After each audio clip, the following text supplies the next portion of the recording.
حضرات گرامی قدر، سود سے بچنے کے لیے فقہ کا سیکھنا ضروری ہے۔ امیر المؤمنین حضرت علی المرتضیٰ شیر خدا کرم اللہ وجہ الکریم فرماتے تھے، جو شخص دینی فقہی سمجھ بوجھ کے بغیر تجارت شروع کر دیتا ہے وہ سودی غلاظت میں غرق ہو جاتا ہے، اور غرق ہوتا ہی چلا جاتا ہے۔ امیر المؤمنین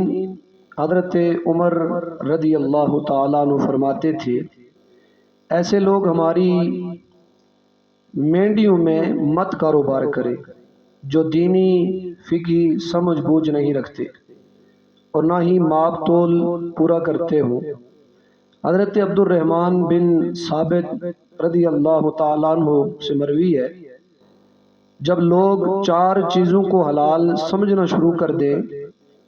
تو پھر اس دور والے لوگوں کی ہلاکت کا فیصلہ صادر کر دیا جاتا ہے۔ یعنی کم تولنے کو، کم ماپنے کو، اعلانیہ زنا کرنے کو، سود خوری کو، کیونکہ جہاں سرور عالم صلی اللہ علیہ وسلم نے فرمایا کہ جہاں سر عام زنا ہوتا ہو وہ علاقہ وبائی امراض کی نظر ہو جاتا ہے، جہاں ماپ تول میں کمی ہو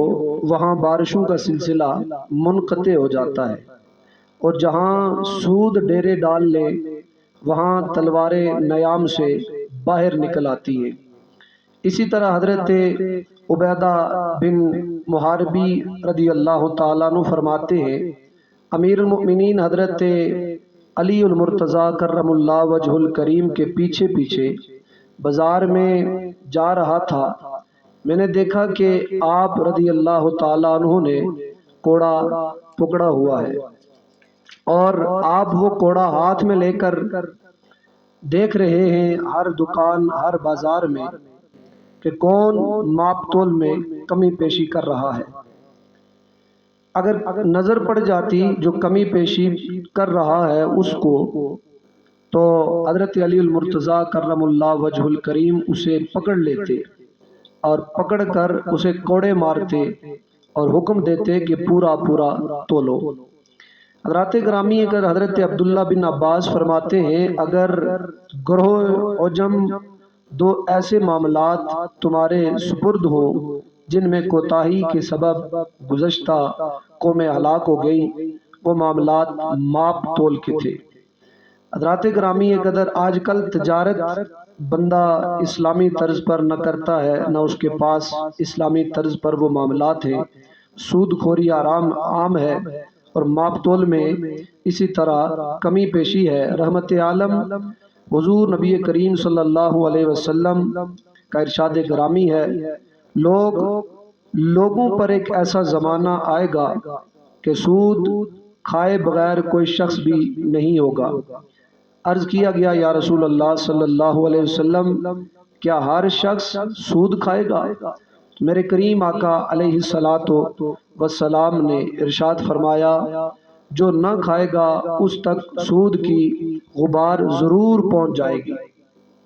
اسی طرح کہ ہر شخص کسی نہ کسی طرح سودی آدمی کی مدد کرے گا، یا اس کے کاروبار پر گواہ بنے گا، یا اسی کی سودی کاروبار کو صفحہ کرتاس پر تحریر کرے گا، یا اس کے عمل پر راضی ہوگا، کسی نہ کسی طرح ہر شخص سود کے حصے دار اور اس کے اندر شامل ہوگا۔ جیسا کہ حضرت سیدنا صدیق اکبر رضی اللہ تعالیٰ عنہ نے فرمایا، زائد دینے والا اور زائد چیز کا مطالبہ کرنے والا دونوں جہنمی ہیں۔ لہٰذا ایک تاجر کے لیے ضروری ہے کہ وہ اس حد تک فقہی مسائل سیکھ لے جس حد تک تجارتی معاملات میں ضرورت پڑتی ہے، تاکہ سودی غلاظتوں کے دلدل سے بچا جا سکے۔ ہر ایک تاجر کے لیے ضروری ہے حضرات گرامی قدر کہ وہ تجارت کے اصول جو ہیں، شرعی اصول اور تجارت کی فقہی مسائل، اس کا سمجھنا ہر تاجر